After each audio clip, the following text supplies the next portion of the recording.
Bueno, video número 2 de esta lectura comentada. Continuamos. Habíamos quedado en la respuesta del arriero a la pregunta de ¿quién es Pedro Páramo? Un rencor vivo, me contestó. Y dio un pajuelazo contra los burros sin necesidad, ya que los burros iban mucho más adelante de nosotros, encarreados por la bajada. Sentí el retrato de mi madre guardado en la bolsa de la camisa, calentándome el corazón, como si ella también sudara. Era un retrato viejo, carcomido en los bordes, pero fue el único que conocí de ella. Me lo había encontrado en el armario de la cocina, dentro de una cazuela llena de yerbas, hojas de toronjil, flores de castilla, ramas de ruda. Desde entonces lo guardé, era el único. Mi madre siempre fue enemiga de de retratarse, y esta es una vieja creencia de los primeros, de cuando nacen por primera vez las primeras fotos. En realidad las personas tenían un poco de miedo de verse como retratados, inmortalizados en esa imagen, hasta le atribuían algunas características de brujería a eso. Decía, así que bueno, esto es una nota característica, decía que los retratos eran cosa de brujería. Y así parecía ser, porque el suyo estaba lleno de agujeros como de aguja, magia negra. Fíjense, una gran creencia, estos embrujos.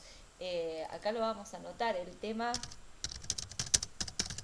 de los embrujos y trabajos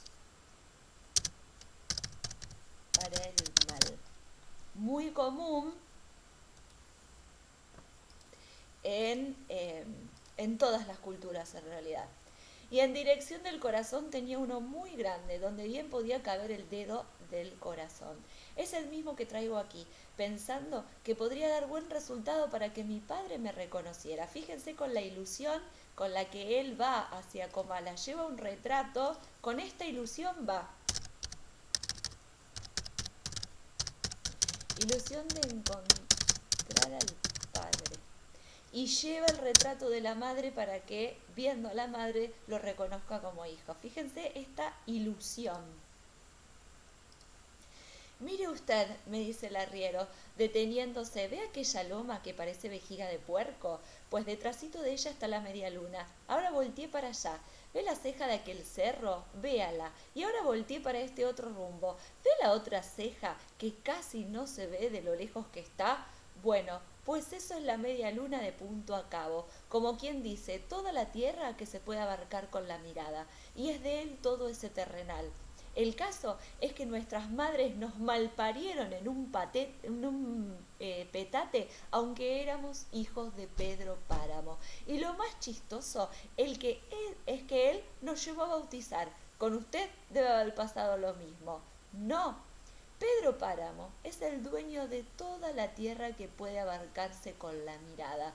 Pero, a pesar de ser el dueño de todo, tuvo hijos, tuvo muchos hijos. Fíjense esta declaración. Nuestras madres nos malparieron en un petate, aunque éramos hijos de Pedro Páramo. Está hablando en plural. Por lo tanto, el arriero nos va anticipando que Pedro Páramo tiene muchos hijos que no ha reconocido ni cuidado. Vamos notando más características de este personaje: un rencor vivo, una piedra, un lugar en el que nada crece, dueño de todo lo que abarca la mirada y que ha tenido muchos hijos que ha dejado sin reconocer. No me acuerdo, váyase mucho al carajo. ¿Qué dice usted? Que ya estamos llegando, señor. Sí, ya lo veo. ¿Qué pasó por aquí? Un correcamino, señor, así los nombran a esos pájaros. No, yo preguntaba por el pueblo, que se ve tan solo, como si estuviera abandonado. Parece que no lo habitara nadie. No es que lo parezca, así es. Aquí no vive nadie. Como marcamos antes lo que dice de Pedro Páramo, marcamos ahora lo que dice de Comala. Un pueblo abandonado.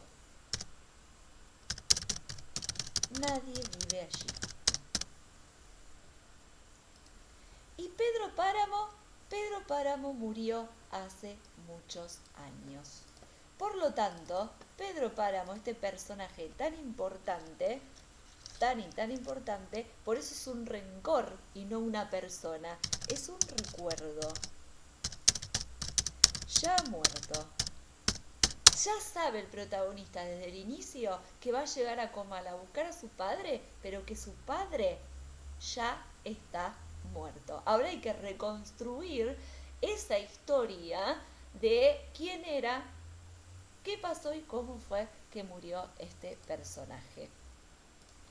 Era la hora en que los niños juegan en las calles de todos los pueblos, llenando con sus gritos la tarde, cuando aún las paredes negras reflejan la luz amarilla del sol.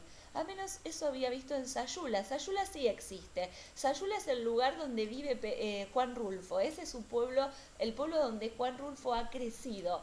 Es una referencia geográfica real. Todavía ayer a esta misma hora, y había visto también el vuelo de las palomas rompiendo el aire quieto, sacudiendo sus alas como si se desprendieran del día. Volaban y caían sobre los tejados mientras los gritos de los niños revoloteaban y parecían teñirse de azul en el cielo del atardecer. Ahora estaba aquí en este pueblo sin ruidos. Oía caer mis pisadas sobre las piedras redondas con que estaban empedradas las calles, mis pisadas huecas, repitiendo su sonido en el eco de las paredes teñidas por el sol del atardecer. Un pueblo abandonado, sin ruido, donde se escucha el eco de la nada. Fui andando por la calle real en esa hora. Miré las casas vacías, las puertas despotrilladas, invadidas de yerba.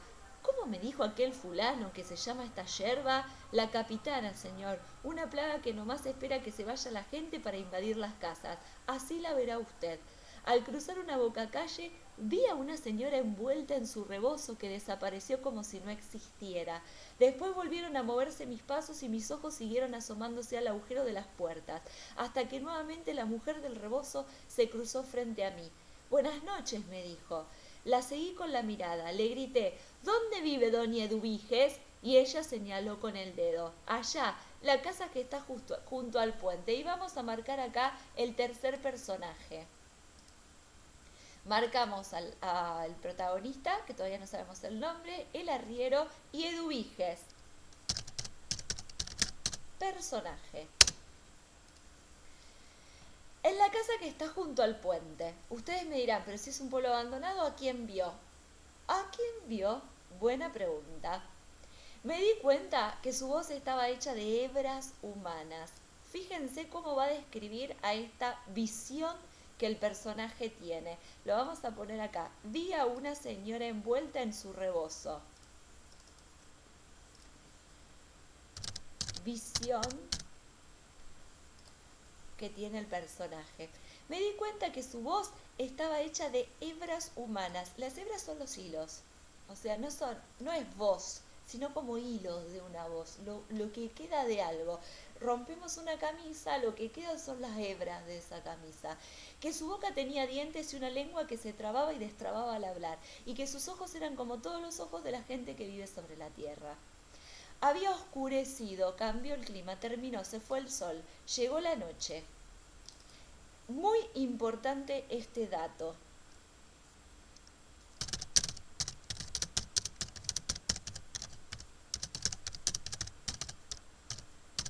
El día y la noche son diferentes en Comala.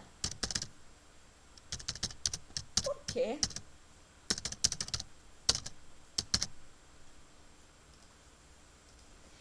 Volvió a darme las buenas noches y aunque no había niños jugando, ni palomas, ni tejados azules, sentí que el pueblo vivía. Fíjense, cuando llega de día un pueblo desolado, había oscurecido, llega la noche y en la oscuridad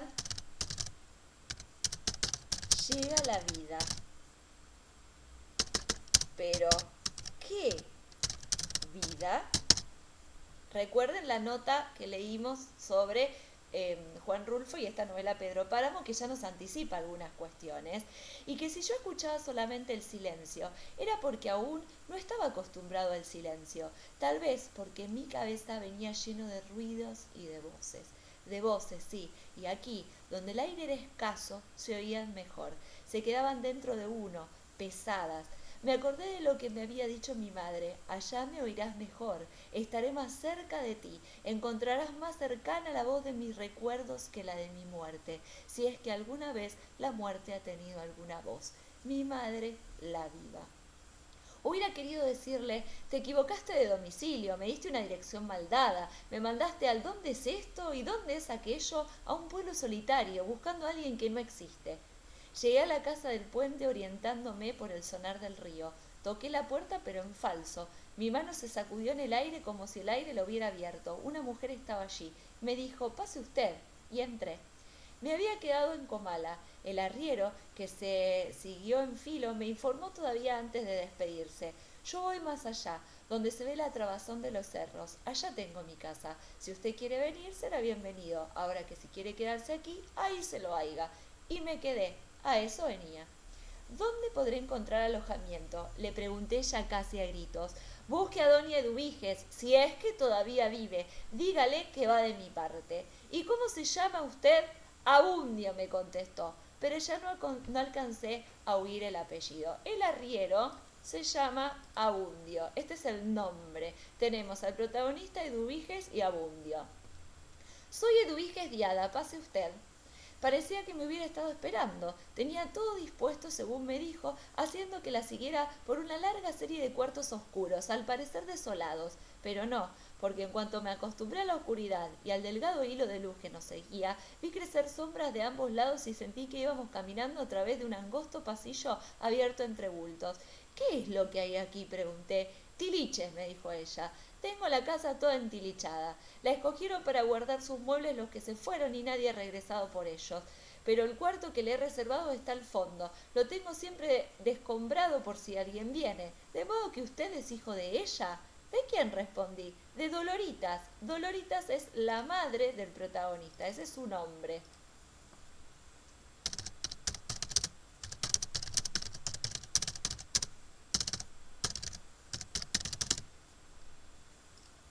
Sí, pero ¿cómo sabe? ¿Cómo lo sabe? Ella me avisó que usted vendría. Y hoy precisamente, que llegaría hoy. ¿Quién? ¿Mi madre? Sí, ella. Yo no supe qué pensar, ni ella me dejó en qué pensar. Recuerden que la madre había muerto hace más de 7 días. Este es su cuarto, me dijo. No tenía puerta, solamente aquella por donde habíamos entrado. Encendió la vela y lo vi vacío. Aquí no hay donde acostarse, le dije. No se preocupe por eso. Usted ha de venir cansado y el sueño es muy buen colchón para el cansancio. Ya mañana le arreglaré su cama. Como usted sabe, no es fácil ajuarear las cosas en un 2x3. Para eso hay que estar prevenido y la madre de usted no me avisó sino hasta ahora. Mi madre, dije, mi madre ya murió. Entonces esa fue la causa de que su voz se oyera tan débil, como si hubiera tenido que atravesar una distancia muy larga para llegar hasta aquí. Ahora lo entiendo. ¿Y cuánto hace que murió? Fíjense la naturalidad con la que Eduviges recibe la noticia de la muerte de Dolores.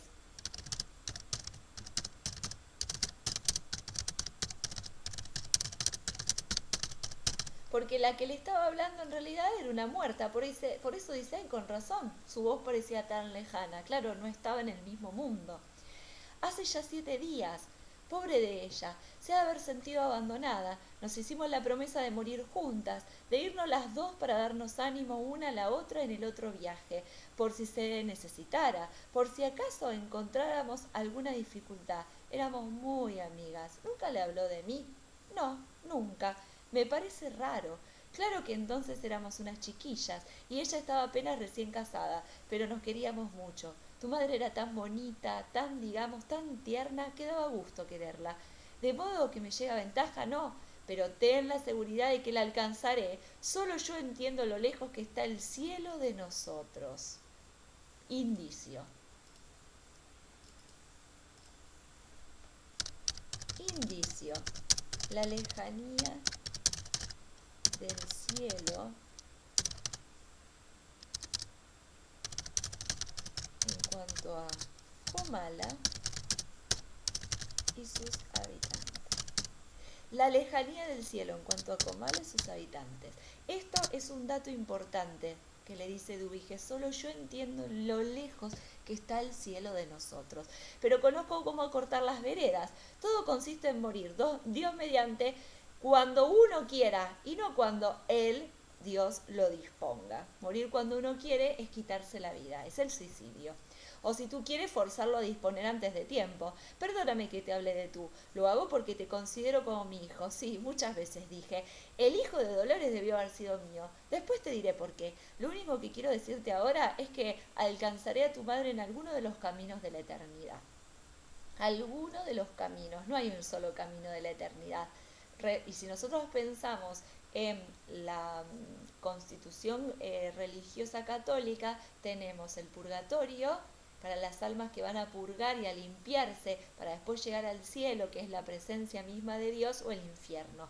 Las almas que van al infierno van a un camino de una eternidad en la que no pasan por el purgatorio para ir al cielo. Entonces la eternidad tiene muchos caminos, o el cielo, o el purgatorio, o el infierno. Yo creía que aquella mujer estaba loca. Luego ya no creí nada. Me sentí en un mundo lejano y me dejé arrastrar. Mi cuerpo, que parecía aflojarse, se doblaba ante todo. Había soltado sus amarras y cualquiera podía jugar con él como si fuera de trapo. Estoy cansado, le dije. Ven a tomar antes algún bocado, algo de algo, cualquier cosa. Iré después. Y hasta acá llegamos con este segundo video de la lectura comentada de Pedro Páramo. Nos vemos en el video número 3.